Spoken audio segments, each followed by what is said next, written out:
विजयदशमी के दिन समर्पित की गई शमी का एक पत्ता, महादेव को अगर एक शमी का पत्ता विजयदशमी के दिन समर्पित कर दिया जाता है तो जिंदगी में कभी वैभव और धन की कमी नहीं आती। उसी तरह इस हृदय को शिव तत्व में समाहित कर कर रखना। समाहित शिव कथा कह रही है महाराज। वर्तंतु ने एक शमी पत्र से जीवन का एक आनंद बता दिया। आप भी प्रयास करो, विजयदशमी के दिन एक शमी पत्र बाबा देवादिदेव महादेव को समर्पित करो। भगवान शंकर को शमी पत्र, बेलपत्र सुख देने वाले। शरदीय नवरात्रि पूर्ण होने पर जो विजयदशमी आए, उस दशमी के दिन जो एक शमी का पत्र भूलवश भी महादेव को समर्पित कर दे, उसकी जिंदगी में कभी संपदा की कमी ना आए। एक शमी का पत्र, एक शमी का पत्ता 14 करोड़ सोने की मुद्रा से प्रबल हो जाता है। एक शमी का पत्र। आज भी कई जगह पर विजयदशमी के दिन, कई स्थानों पर विजयदशमी के दिन शमी के पत्ते का लेन देन होता है। शमी के यहाँ होता है कि नहीं होता हमको स्मरण नहीं है, महाराष्ट्र में तो, पर कई जगह होता है। यहाँ पर भी शमी का जो पत्र होता है विजयदशमी के दिन लोग देकर उसको प्रणाम करते हैं, माता पिता को नमन करते हैं। क्यों?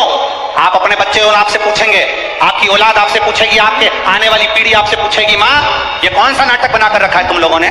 शमी का पत्ता दे, शमी का पत्ता ले, मिलने जाओ तो शमी का पत्ता क्यों लिया दिया जाता है?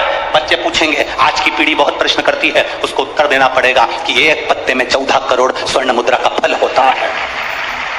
एक शमी के पत्र में आज के बच्चे जो प्रश्न करेंगे उसका उत्तर देने के लिए तुम्हें तैयार रहना पड़ेगा। उस उत्तर को तुम्हें देना पड़ेगा कि ये शमी का पत्र विजयदशमी पर क्यों लेन देन किया जाता है, शमी का पत्र क्यों शिव के मंदिर में जाता है, शमी के पत्र की मूलता क्यों होती है, इसको समझाना। एक शमी पत्र में वो फल है।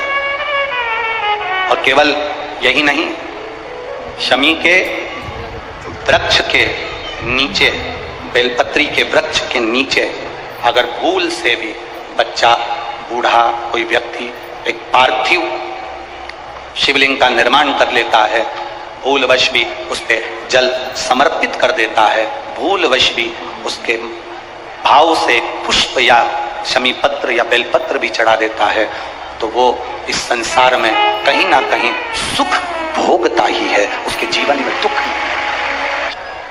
शरद पूर्णिमा से लेकर कार्तिक की जो पूर्णिमा है, उस बीच में कार्तिक महीने की जब शिवरात्रि आए या प्रदोष व्रत आए, थोड़ा ध्यान देना।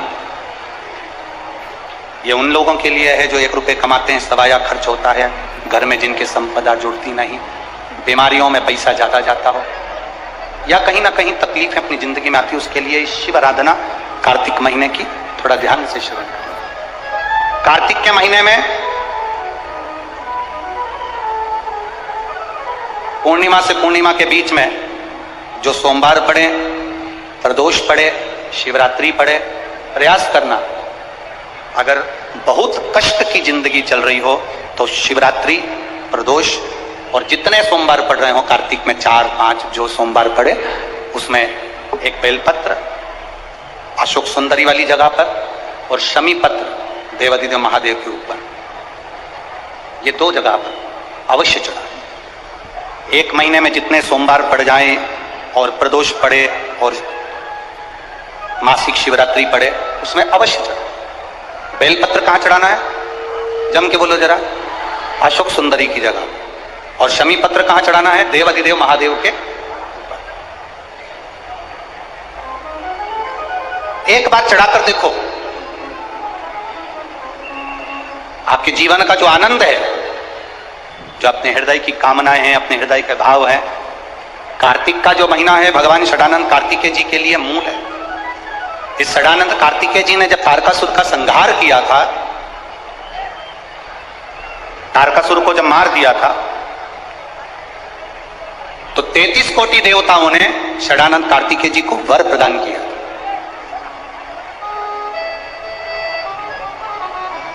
कार्तिकेय जी को वर प्राप्त हुआ। लक्ष्मी जी ने और भगवान नारायण ने षडानंद कार्तिकेय जी से कहा हे स्कंद देव, हे कार्तिकेय, कार्तिक के महीने में जो दीप दान करता है उसके घर में कभी संपदा की कमी नहीं आती है।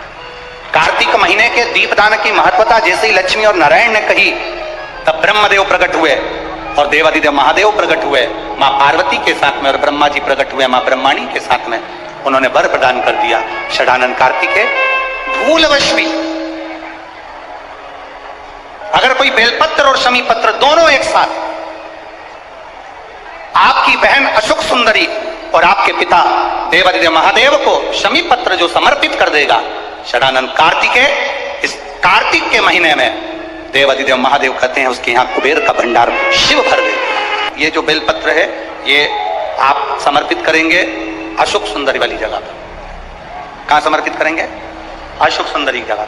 और शमी पत्र आप समर्पित करेंगे देवादिदेव महादेव के ऊपर।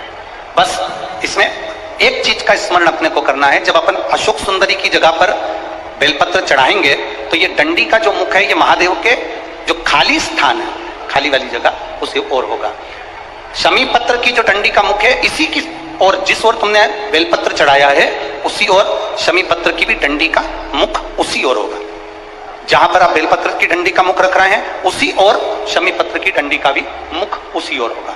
तो देवादिदेव महादेव भगवान शंकर, मां जगत जननी जगदम्बा, श्री ब्रह्मदेव ब्रह्माणी षडानंद कार्तिकेय को वर प्रदान कर दे। संसार में दो चीजें दो लोगों से नहीं पूछी जाती है। पूरे संसार में दो चीजें दो लोगों से नहीं पूछी जाती है। एक, स्त्री से उसकी आयु नहीं पूछी जाती है। बोलो सही है कि गलत है? संसार में दो चीजें दो लोगों से नहीं पूछी जाती है। एक, स्त्री से उसकी आयु नहीं पूछी जाती है, और दूसरा, पुरुष से उसकी आय नहीं पूछी जाती है। स्त्री से आयु नहीं पूछी, पुरुष से आय नहीं पूछी। क्यों नहीं पूछना चाहिए? क्योंकि स्त्री से आयु इसलिए नहीं पूछते क्योंकि स्त्री अपने लिए कभी नहीं जीती, स्त्री हमेशा दूसरों के लिए जीती। और पुरुष से उसकी आय नहीं पूछते। क्यों नहीं पूछते? क्योंकि पुरुष अपने लिए नहीं कमाता, हमेशा दूसरों के लिए कमाता है, इसलिए इन दोनों से नहीं पूछा जाता। स्त्री से उसकी आयु